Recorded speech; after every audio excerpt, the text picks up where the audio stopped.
ఓం శ్రీ హరయే నమః. అత శ్రీమన్నారాయణీయే అష్టమదశకం నైమిత్తికప్రళయః వర్ణనం. ఏవం తావత్ ప్రాకృత ప్రక్షయాంతే బ్రాహ్మే కల్పే హ్యాదిమే లబ్ధజన్మా బ్రహ్మా భూయస్త్వత్త ఏవాప్యవేదాన్ సృష్టిం చక్రే పూర్వకల్పోపమానాం సోయం చతుర్యుగసహస్రమితాన్యహాని తావన్మితాశ్చరజనీర్బహుశో నినాయ నిద్రాత్యసౌ త్వయి నిలీయ సమం స్వసృష్టైః నైమిత్తికప్రలయమాహురతోస్య రాత్రిం అస్మాదృశాం పునరహర్ముఖకృత్యతుల్యాం సృష్టిం కరోత్యనుదినం స భవత్ప్రసాదాత్ ప్రాగ్బ్రాహ్మకల్పజనుషాం చ పరాయుషాం తు సుప్తప్రబోధనసమాస్తి తదా విసృష్టిః పంచాశదబ్ధమధునా స్వవయోర్ధరూపం ఏకం పరార్ధమతివృత్య హి వర్తతేऽసౌ తత్రాంత్యరాత్రిజనితాన్ కథయామి భూమన్ పశ్చాద్దినావతరణే చ భవద్విలాసాన్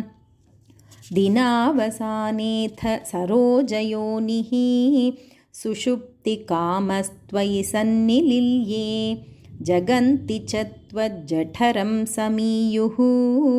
తదేదం ఏకార్ణవమాస విశ్వం తవైవ వేషే ఫణిరాజశేషే జలైకశేషే భువనే స్మశేషే ఆనందసాంద్రానుభవస్వరూపః స్వయోగనిద్రా పరిముద్రితాత్మా కాలాఖ్యశక్తిం ప్రళయావసానే ప్రబోధయేత్యాదిశతా కిలాదౌ త్వయా ప్రసుప్తం పరిసుప్తశక్తి వ్రజేన తత్రాఖిల జీవధామ్నా చతుర్యుగాణాం చ సహస్రమేవం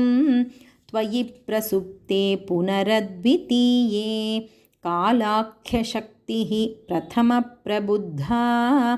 ప్రబోధయత్వాం కిల విశ్వనాథ విబుధ్య చ త్వం జలగర్భశాయిన్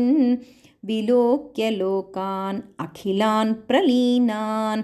తేష్వేవ సూక్ష్మాత్మతయా నిజాంతః స్థితేషు విశ్వేషు దదాథ దృష్టిం తతస్త్వదీయాదయి నాభిరంధ్రాత్ ఉదంచితం కించన దివ్యపద్మం నిలీననిశ్శేషపదార్థమాలా సంక్షేపరూపం ముకులాయమానం తదేతదంభోరుహ కుట్మలం తే కళేబరాత్తోయపథే ప్రరూఢం బహిర్నిరీతం పరితస్ఫురద్భిః స్వధామభిర్ధ్వాంతమలం న్యకృంతత్ సంఫుల్లపత్రే నితరాం విచిత్రే తస్మిన్ భవద్వీర్యధృతే సరోజే సపద్మజన్మా విధిరావిరాసీత్ స్వయం ప్రబుద్ధా కిల వేదరాశిః అస్మిన్ పరాత్మన్ననుపాద్మకల్పే త్వమిత్తముత్థాపితపద్మయోనిః అనంతభూమామరోగరాశిం నిరుంధి వాతాలయవాస విష్ణో అస్మిన్ పరాత్మన్ననుపాద్మకల్పే త్వమిత్తముత్థాపితపద్మయోనిః అనంతభూమామరోగరాశిం నిరుంధి వాతాలయవాస విష్ణో అస్మిన్ పరాత్మన్ననుపాద్మకల్పే త్వమిత్తముత్థాపితపద్మయోనిః అనంతభూమామరోగరాశిం నిరుంధి వాతాలయవాస విష్ణో. ఓం శ్రీ హరయే నమః. అత శ్రీమన్నారాయణీయే అష్టమదశకం సమాప్తం.